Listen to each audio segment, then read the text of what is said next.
Isang agarang pahayag mula sa Washington ukol sa sitwasyon sa gitnang silangan. May impormasyon ang mga ahensya ng intelihensya ng US na naghahanda ang China na magpadala ng mga piyesa at bahagi ng mga misil sa Tehran. Ngayon, nagbibigay na ang China ng pondo sa rehimen ng mga Ayatollah para ipagpatuloy ang digmaan. Ibig sabihin, handang tulungan ng China ang rehimen sa digmaan kontra US. Lumabas na nagbibigay ang Rusya ng datos ng paniniktik sa Iran na tumutulong sa rehimen ng mga Ayatollah na takihin ang mga posisyon ng US sa rehiyon. Kinumpirma ng US intelihensya ang impormasyon, ngunit para kay Donald Trump ay maliit lang ito, kahit umamin siyang maaring tumulong ang mga Ruso sa mga Iranian na takihin ang mga Amerikano. Ginulat ng White House ang lahat ng sabihing nakiusap sila sa Kremlin na huwag tulungan ang mga Iranian na patayin ang sundalong Amerikano, umaasang makikinig si Putin. Sinabi ng Sina na panahon na para simulan ang pag-uusap tungkol sa Iran dahil posibleng tumagal pa ang digmaan at madamay pa ang ibang bansa. Ngunit dito, nais kong talakayin ang isang napakahalagang punto dahil ngayon ay maaaring malaki ang magawa ng China sa pagmamanipula ng posibilidad ng pinansyal at militar na tulong sa Iran. Ginagawa ito ng Beijing ng may dahilan dahil ngayong Abril, lilipad si Donald Trump sa Beijing para makita si Xi Jinping. Ako si Alexei Pechi, pag-usapan natin ang paksang ito. Pero bago natin simulan ang episode na ito, hinihiling ko sa inyo na mag-subscribe sa channel, mag-like, mag-iwan ng kahit anong komento, at siguraduhin mag-subscribe din sa aking Telegram channel na Pechi News. Nasa video description ang link kung saan kami naglalagay ng mga bagong balita. May ulat ang intelligence service ng US na magbibigay ang China sa Tehran ng piyesa, bahagi at pinansyal na tulong para sa paggawa ng mga missile. Ayon sa nakausap ng CNN, nag-iingat ang Beijing sa suporta nito sa Tehran habang may operasyong militar ang US at Israel laban sa rehimen ng Ayatollah. Sinasabing gusto ng Sina na matapos na ang digmaan dahil nalalagay sa panganib ang supply ng mga enerhiya. Lalo na sa pangalawa. Ikinuwento ng mga top manager ng mga kumpanyang enerhiya ng Estado ng China sa Bloomberg na palihim na pinipilit ng Beijing ang mga opisyal ng Iran at hinihikayat silang umiwas sa mga hakbang na maaaring makasadabal sa pag-export ng langis at gas sa pamamagitan ng Strait of Hormuz. Malaki ang pagdepende ng China sa supply ng liquefied natural gas at langis mula sa mga bansa sa Persian Gulf. Ayon sa mga diplomat na nakausap ng Reuters, hindi nasiyahan ng Beijing dahil sa mga aksyon ng Tehran na nagpatigil sa supply ng enerhiya sa Kipot. Nanawagan ang Ministry ng Ugnayang Panlabas ng China na tiyakin ang ligtas na paglalayag sa rutang ito. Ang Kipot ng Hormuz kung saan dumadaan ang bawat ika-5 bariles ng pandigdigang supply ng langis at humigit kumulang 30% ng liquefied natural gas. Ngunit malinaw na nagsimula na makipagtulungan ang Iran sa mga Chino. Halimbawa, iniulat na ang mga tripulante ng mga sibilyang barko na naipit sa Persian Gulf dahil sa mga labanan ay mas madalas nang gumagamit ng taktika ng digital na palilinlang. Maraming kapitan ng oil tanker at container ship ang binabago ang datos sa transponder system para magkunwaring barkong Chino ang kanilang sasakyan. Batay sa monitoring platform, noong nakaraang linggo, may hindi bababa sa 10 barko na binago ang signal ng destinasyon at pinalabas na parang papuntang China. Sa huli, hindi inatake ng mga Iranian ang mga ganitong barko. Napakasimple lang ng dahilan. Naglalagay sila ng pulang bandila na may pahayag na sila ay Chino, kaya sinasabi ng Iran na hindi sila gagalawin. Narito ang isang halimbawa. Ang barkong Iron Maiden ay mabilis na tumawid sa Strait of Hormuz. Pansamantalang kinilalang sarili bilang isang sasakyang nasa ilalim ng kontrol ng China.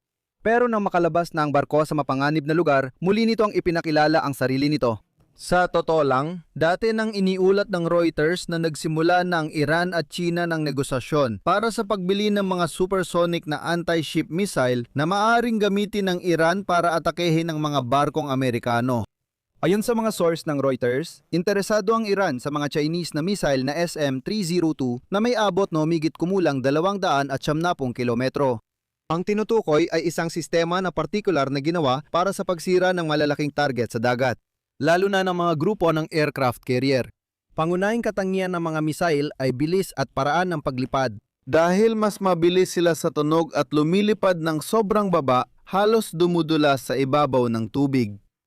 Para sa air defense ng barko, napakaliit ang oras para makareact, kaya delikado ito. Sa madaling salita, kahit ang abanteng hukbong dagat ng Estados Unidos ay may malaking problema. Nagsimula ang negosasyon sa pagbili ng mga misil ng Iran mula China 2 taon nang nakaraan. Pero lalong sumeryoso ito matapos tumaas ang tensyon noong nakaraang taon nang atakihin ng Estados Unidos ang mga nuclear facility ng Iran. Pagkatapos ng mga pangyayaring yon, isang mataas na delegasyon mula Iran sa pangunguna ng kanilang ministro ng depensa ang pumunta sa China at ang negosasyon ay lumipat mula technical patungong politikal na antas. Napakahalaga nito. Tulad ng inaasahan, walang kinukumpirma ang opisyal na Beijing. Ayon sa kagawaran ng ugnayang panlabas, wala silang impormasyon at mas pinili ng sandatahan na manahimik.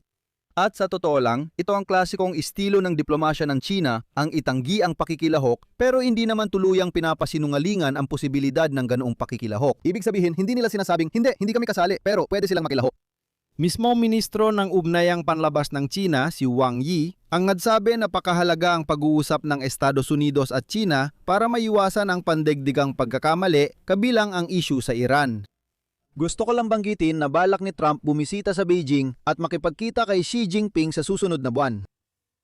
Mahalagang tandaan na gagamitin ng China ang banta ng pagtulong sa Iran bilang leverage sa negosasyon sa Taiwan. Ang China, kahit sinabing gusto ng kapayapaan sa gitnang silangan, hindi ito totoo. Gusto nilang magpatuloy ang digmaan hanggang magkita sina Trump at Xi Jinping. Paalala, nagsagawa na si Xi Jinping na malawakang. Nagsagawa ng mga ehersisyong militar sa paligid ng Taiwan at pinatindi ang alitan sa Japan dahil sa pahayag ni punong ministro Saneta Kaichi na ang pag-atake ng China sa demokratikong isla ng Taiwan ay maaari magdulot ng tugon militar mula sa Tokyo. Paulit-ulit nagkaroon ng sagupaan si Xi Jinping sa mga barko ng Pilipinas sa pinagtatalunang South China Sea. Lahat ng nabanggit na bansa ay kaalyado o kasosyo ng Estados Unidos. Kasabay nito, tila sinasabi ng Beijing na kung ang Estados Unidos, kung iiwan nila sa amin ang aming zona ng responsibilidad, ang aming rehiyon, at babawasan ang kanilang presensya sa Indo-Pasipikong rehiyon, hindi kami tutulong sa Iran at hindi kami makikialam sa inyong digmaan. Pero sinabing posibleng gawin pa rin ito ng Beijing. Kung di ninyo babawasan ang presyon sa amin, pwede naming tulungan ng Iran gamit ang mga misail. Ipapaalala ko na ayon sa 3 opisyal ng Estados Unidos, ayon sa Washington Post, sinabi nilang nagbibigay na ang Rusya ng intelligence sa Iran para magsagawa ng pag-atake laban sa tropang Amerikano sa gitnang silangan. Simula Pebrero 28 ng digmaan, nagbigay ang Moscow ng impormasyon sa Tehran tungkol sa lokasyon ng mga pasilidad militar ng US, pati barko at eroplano. Tungkol dito, naglabas na yon si Donald Trump ng kakaibang pahayag. Tinanong ng mamamahayag si Pangulong Trump kung alam niyang silusuportahan ng Moscow ang Iran. Sa digmaang ito, sumagot si Trump na wala siyang anumang dahilan para isipin yon. Dagdag pa niya, kahit nagbibigay ng impormasyon ang Russia sa Iran, hindi maganda ang trabaho nila dahil hindi rin mahusay ang Iran sa pagharap dito. Bagaman tiwala si Trump na maaaring ibigay ng Russia sa Iran ang lahat ng impormasyong gusto nito. Binigyan din niyang overwhelmed ang mga tumatanggap kaya umano'y hindi nila nagagamit ang impormasyon.